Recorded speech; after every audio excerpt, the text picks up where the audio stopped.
শিক্ষা সহজের আজকের পর্বে আলোচনা করছি ওয়েস্ট বেঙ্গল বোর্ডের নবম শ্রেণীর বাংলা টেক্সট পোর্শনে পাঠ্য স্বামী বিবেকানন্দের লেখা চিঠি পাঠ্যাংশটি। দেখো, সবার আগে নবম শ্রেণীর ছাত্রছাত্রীদের কাছে এই পাঠ্যাংশটি খুব প্রিয় হয়ে ওঠে এর সীমিত পরিসরের জন্য, এবং তোমরা এই টেক্সট পোর্শনটা রিডিং পড়লেই বুঝতে পারবে যে এখানে বিষয়বস্তু একেবারে সুনির্দিষ্ট। যেহেতু এটি গল্প নয়, এটি একটি চিঠি স্বামী বিবেকানন্দ লিখছেন মিস নোবেলকে উদ্দেশ্য করে, সেই চিঠিটাই কিন্তু আমরা এখানে পাঠ করছি। তাই চিঠি মানুষকে লেখে প্রয়োজনে, কিছু জানানোর জন্য, কিছু জানার জন্য। যে কোনো একটা প্রয়োজন ছাড়া কেউ কখনো চিঠি লেখে না।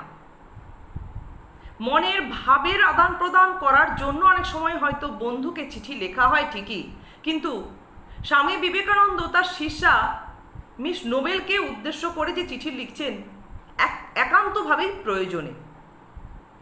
স্বামী বিবেকানন্দ যখন ভারতবর্ষের সংস্কারমূলক কাজে সংযুক্ত হয়েছেন, তখন তার অনুগামীরা কি দেশি এবং বিদেশি, তারাও কিন্তু স্বামী বিবেকানন্দের সঙ্গে থেকে সেই কাজে লিপ্ত হওয়ার ইচ্ছা প্রকাশ করেছেন। আমরা এই টেক্সট পোর্শনে দেখব মিস্টার স্টাডি, যিনি কিনা স্বামী বিবেকানন্দের সঙ্গে সংযুক্ত রয়েছেন। মিস নোবেল আসতে চাইছেন ভারতবর্ষে, এসে কাজকর্ম বুঝে নিতে চাইছেন, ভারতবাসীদের সেবা প্রদান করতে ইচ্ছা প্রকাশ করছেন। মিস মুলার পূর্ব থেকেই স্বামী বিবেকানন্দকে কোনো না কোনোভাবে একটা সাহায্য প্রদান করে যাচ্ছেন। সেভিয়ার দম্পতি, তারাও স্বামী বিবেকানন্দের হয়ে অনবরত তাদের যতটুকুনি সাধ্যে কুলায় সংস্কারমূলক কাজে সংযুক্ত হওয়ার চেষ্টা চালিয়ে যাচ্ছেন। এরকমই একটা আমরা বিষয় এই চিঠি থেকে জানতে পারছি। এখানে মূলত চিঠিটি লিখছেন স্বামী বিবেকানন্দ মিস নোবেলকে উদ্দেশ্য করে। একটাই পাঠ্য অংশটির অনুসারে এখানে এই চিঠির উদ্দেশ্য একটাই, যে মিস নোবেল যেহেতু ভারতবর্ষে এসে ভারতীয়দের, মূলত ভারতের নারী সমাজের কল্যাণে কর্মকাণ্ডে লিপ্ত হওয়ার ইচ্ছা প্রকাশ করেছেন, এবং মিস মুলারের কাছে যে কার্যপ্রণালীর কথা তিনি উপস্থাপন করেছেন, সেই প্রসঙ্গেই স্বামী বিবেকানন্দ মিস নোবেলকে পূর্ব থেকে কিছু বিষয় অবগত করিয়ে রাখতে চাইছেন।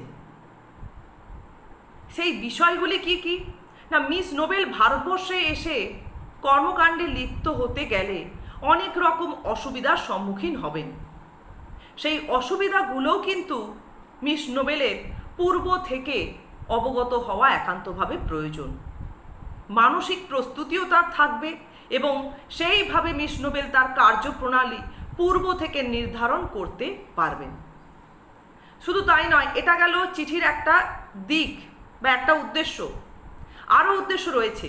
স্বামী বিবেকানন্দ কিন্তু এখানে একটা জিনিসের উপরেই চিঠিতে গুরুত্ব দিয়েছেন মিস নোবেলের কাছে, যে কোনোভাবে মিস নোবেল যেন অন্য কারোর পক্ষপুটে থেকে তার কার্য সম্পন্ন না করেন।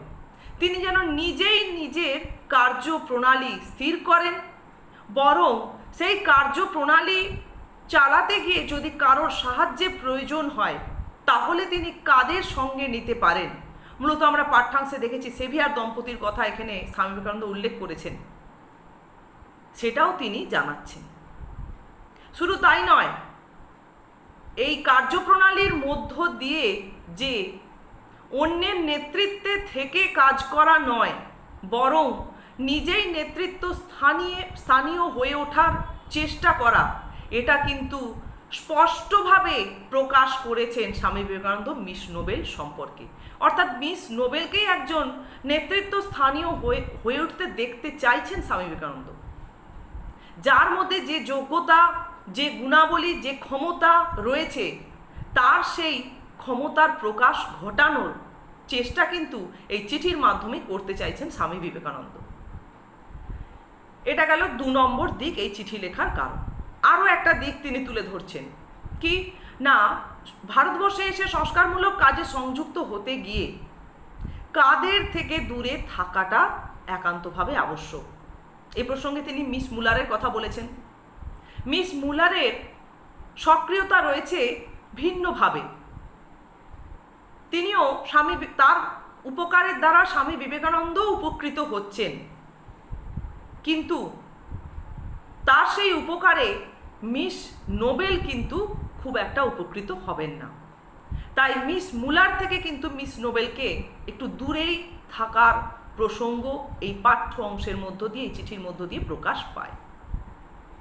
তাহলে এটা হচ্ছে আমাদের এই চিঠি পাঠ্যাংশের বিষয়বস্তু। তোমাদের কাছে আজকে সংক্ষেপের বিষয়বস্তু আলোচনা করলাম। তবে আজকের এই ভিডিওটির ডেসক্রিপশানে গেলে তোমরা পুরনো কতগুলি ভিডিওর লিঙ্ক পাবে, যেখানে দেখবে এই চিঠি পাঠ্যাংশের উপর থেকে কিন্তু প্রশ্ন উত্তর আলোচনা রয়েছে। তাছাড়াও আমি আগামী একটি পর্বে তোমাদের কাছে এই টেক্সট পোর্শনের ওপর থেকে খুব সীমিত পোর্শনে কোশ্চেন অ্যান্সার আমাদের তৈরি করতে হবে এবং একেবারে টেক্সট পোর্শন ধরেই আমরা উত্তরটা লিখব, যাতে করে আমরা এর ফুল মার্কস পেতে পারি। এখানে কিন্তু কোথাও কোনোভাবেই নম্বর কেটে নেওয়ার জায়গা থাকবে না যদি তোমরা টেক্সট পোর্শন থেকে সম্পূর্ণ উত্তরটা উপস্থাপন করতে পারো। তাহলে তোমাদের কাছে আজকে এই চিঠি পাঠ্যাংশটির শুধুমাত্র বিষয়বস্তুই আলোচনা করলাম এবং তোমরা প্রয়োজন মনে করলে ডেসক্রিপশানে গিয়ে লিঙ্কগুলি খুলে দেখতে পারো যে এই টেক্সট পোর্শনের উপর থেকে কি গুরুত্বপূর্ণ প্রশ্ন উত্তর রয়েছে।